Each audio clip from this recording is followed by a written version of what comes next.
आजच्या तासिकेमध्ये आपण वर्ग 9चे प्रकरण 4 गुणोत्तर व प्रमाण अभ्यासणार आहे।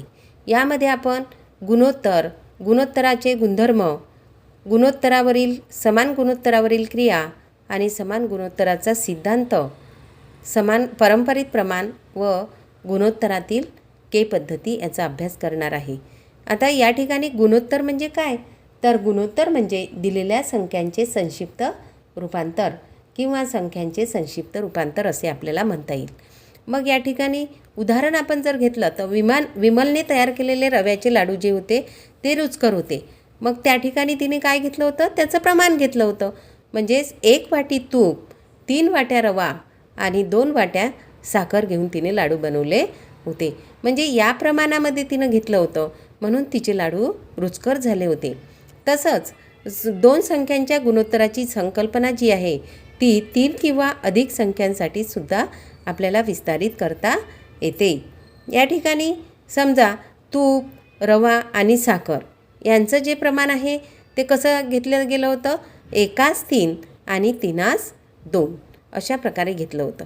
म्हणजेच गुणोत्तर काढण्यासाठी आपल्याला 3 संख्या किंवा 2 संख्यांची आवश्यकता असते किंवा तसंच गुणोत्तराचे जे गुणधर्म आहेत ते गुणधर्म शिकण्यासाठी तुम्हाला 2 चल आवश्यक आहेत।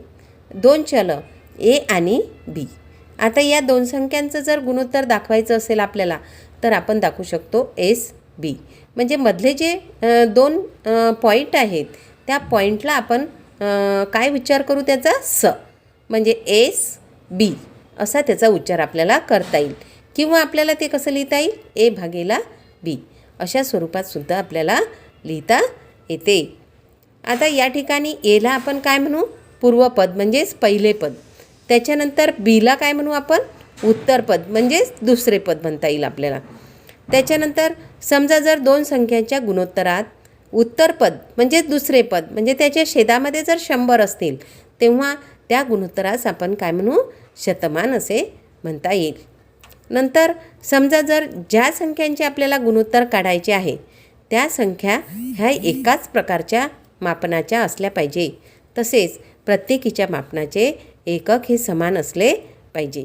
त्यानंतर आता गुणोत्तराला एकक नसतेच, परंतु जसे जर 2 किलोग्रॅम व 300 ग्रॅम यांचे गुणोत्तर आपल्याला दाखवायचे आहे, 2 किलोग्रॅम व 300 ग्रॅम याचे गुणोत्तर आपल्याला दाखवायचे आहे तर आपण ते 2:300 असे दाखवू शकत नाही।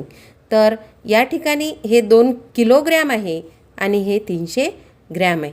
म्हणजेच दोघांची एकक या ठिकाणी सारखे आहेत का? नाही। तर आपल्याला या किलोग्रॅमचे रूपांतर कशात करावं लागेल? ग्रॅममध्ये। आणि म्हणून मग 2 किलोग्रॅम बरोबर 2000 ग्रॅम। आणि आता याच्यानंतर आपण ते गुणोत्तर लिहू शकू 2000:300। म्हणजेच त्या ठिकाणी जर त्याला संक्षिप्त रूप दिलं, त्या गुणोत्तराला जर संक्षिप्त रूप दिलं तर 20:3 हे ते गुणोत्तर येईल। धन्यवाद।